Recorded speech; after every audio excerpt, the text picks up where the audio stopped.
السلام عليكم ورحمة الله وبركاته. معكم حمادة. النهاردة هنركب في اوكتافيا اي 5 كاسيت بلاك فيليوم 675 ار يو 675 مع مالتي جاي من الاكسبريس. الناس اللي بتخاف من المواقع تشتري منها ده مالتي، احنا كده كده بنعرض لكم المالتي ده عشان خاطر مش موجود في مصر.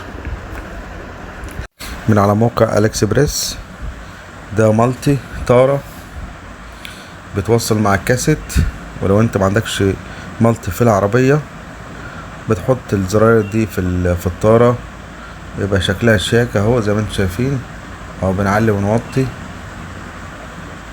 اهو، شايفين هوائي، وبيشتغل بحجرين قلم الرافعين الصغيرين.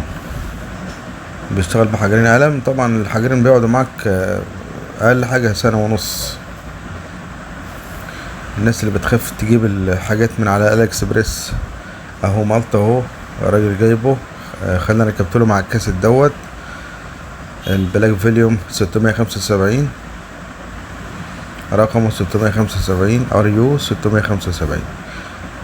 وهنركب له المالتي ده عليه.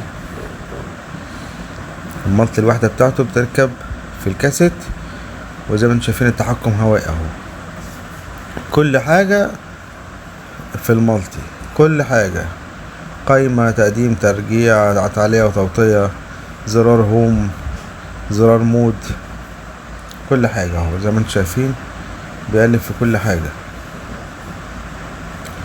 اتنين قطعتين زي ما انتم شايفين كده، قطعة فيها 5 زراير وقطعة فيها 5 زراير اهو. قدم ورجع وبلوتوز وهوم وتعلية وتوطية. ومالتي بصراحة انا جربته، مالتي تمام ومظبوط، مفيهوش اي غلطات ولا تعويق في الاستجابة ولا اي حاجة، كأنه بتاع الكاسيت بالظبط. هو بيغنيك عن انك تجيب طارة مالتي، يعني ده بيريحك خالص بصراحة في كل حاجة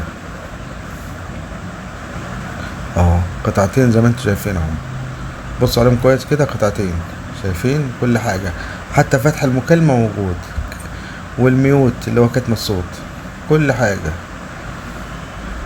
نفتح كده، بصوا بقى بيركب فين الحجرين، حجرين قلم رفيعين بيركبوا هنا اهو زي ما انتم شايفين شكلهم اهو.